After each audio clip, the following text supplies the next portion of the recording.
Isegi kui Hormuzi väin on blokeeritud, liigub Iraagi nafta endiselt. Ülisuur tanker, mis veab üle 2 miljoni barreli Iraagi toornaftat, on lahest Hiina poole suundunud, väidetavalt mööda Iraani poolt heaks kiidetud marsruuti. Samas ütleb Iraani välisministeerium, et Teheran ei kehtesta laevadele teemakse, vaid kogub tasusid navigatsiooniteenuste eest. Nii et jah, raha võetakse turvalise läbipääsu eest. See tekitab küsimusi ka selle kohta, mida selline kokkulepe selle rahvusvahelise veetee jaoks tähendaks. Rohkemaks aruteluks on meiega liitunud Samuel Ben-Or, uurimisanalüütik organisatsioonist Foundation for Defense of Democracies. Samuel, kui Iraan lubab laevadel läbi sõita ja Hiinasse suunduda, siis mis põhjus oleks Hiinal survestada Iraani väina avama? See oli selle kuu alguses toimunud Trumpi ja Xi kohtumise üks peamisi aruteluteemasid. Aga miks peaks Hiina üldse tahtma, et Hormuzi väin praegu avataks? See sõltub sellest, kui palju Iraan tegelikult laseb naftat ja maagaasi läbi väina Hiinasse jõuda. Siiani oled maininud seda Iraagi tankerilaeva, mis täna läbi läks. Viimase nädala jooksul on olnud veel paar teist tankerilaeva, mis on suundunud Hiinasse, kuid see pole kaugeltki see täielik liikumisvabadus, millest Hiina saab märkimisväärse osa oma naftast ja maagaasist. Ma arvan, et umbes 30% nende impordist tuleb läbi selle väina. Nii et kindlasti pole olukord taastunud sõjaeelsele või sulgemiseelsele tasemele.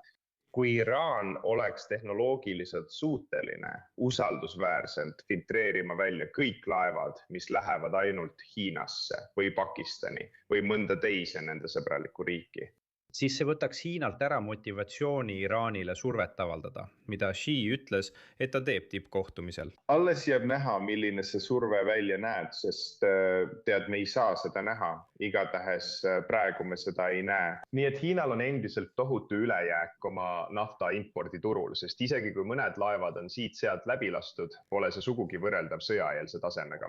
No Samuel, täna on veel mõned huvitavad uudised. Saudi Al-Arabia teatab, et Iraan on valmis osa oma kõrgelt rikastatud uraanivarudest Hiinasse üle andma ning otsib Pekingilt garantiisid enne, kui alustatakse läbirääkimisi või sõlmitakse kokkuleppeid Ameerika Ühendriikidega. Kas Hiina oleks usaldusväärne riik, kellele nii USA kui ka Teheran usaldaksid selle rikastatud uraani käitlemise? Millist rolli võiksid nad siin mängida?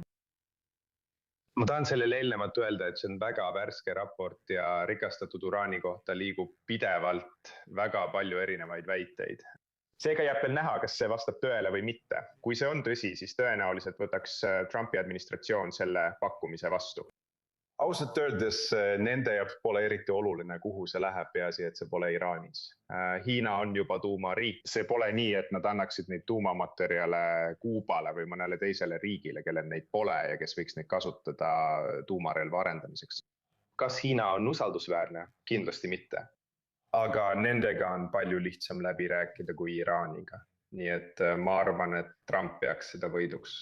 Alati oleks oht, et kui USA ja Hiina suhted halvenevad nii palju, nagu me pole viimase 20 aasta jooksul näinud või kindlasti Trumpi ametiajal, siis võib-olla oleks oht, et nad saadavad rikastatud uraani tagasi Iraani. Ja Hiina kasutaks seda kindlasti läbirääkimisvahendina, aga mis puudutab seda praegust kokkulepet, siis ma arvan, et see on midagi, millega Trump oleks nõus, isegi kui me ilmselgelt eelistaksime, et see rikastatud uraan läheks USA-sse või liitlasriiki. Kas Iraan üritab seda konflikti üldiselt kasutada selleks, et lõhestada konsensust Ameerika Ühendriikide ja Hiina vahel?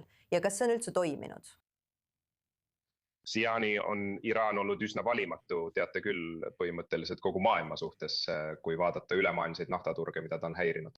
Tegelikult on USA üks neist riikidest, kellel läheb selles olukorras paremini või kes on paremini varustatud sellega toime tulema lihtsalt seetõttu, et me ei impordi suures koguses naftat, mis liigub läbi Hormuzi väina. Ja tõepoolest nafta hindade tõus on tegelikult hea mõnele meie naftafirmale, kuigi muidugi nagu teate näeb keskmine ameeriklane tanklas kõrgemat hinda. aga see on palju parem kui Hiina olukord, mis sõltub suuresti sellest, et Hormuzi väin oleks avatud, kuigi neil on piisavalt naftavarusid, et päris kaua vastu pidada, kuna nad, nagu teate, jutlustavad isevarustatust ja püüavad seda nüüd ka praktikas rakendada. Samas nad ei taha, et see kestaks igavesti. Ma arvan, et põhjus, miks nad pole ühes või teises suunas tugevalt tegutsenud, miks nad pole tulihingeliselt Iraani toetanud ega USA-le vastu astunud, on see, et kuigi nad on hukka mõistnud väina sulgemise, oleme veel näinud, et nad avaldaksid tõelist survet Iraanile. Nii, et ma arvan, et Hiina lihtsalt ootab ja vaatab, kas nende varud kestavad piisavalt kaua, et nad ei peaks Iraani endast võõrandama ega kandma tõelist kahju väina sulgemise tõttu, mida nad seni pole pidanud tegema. Samuel Ben-Or, tore, et sa oled täna meiega i24 News Englishis. Aitäh selle analüüsi eest!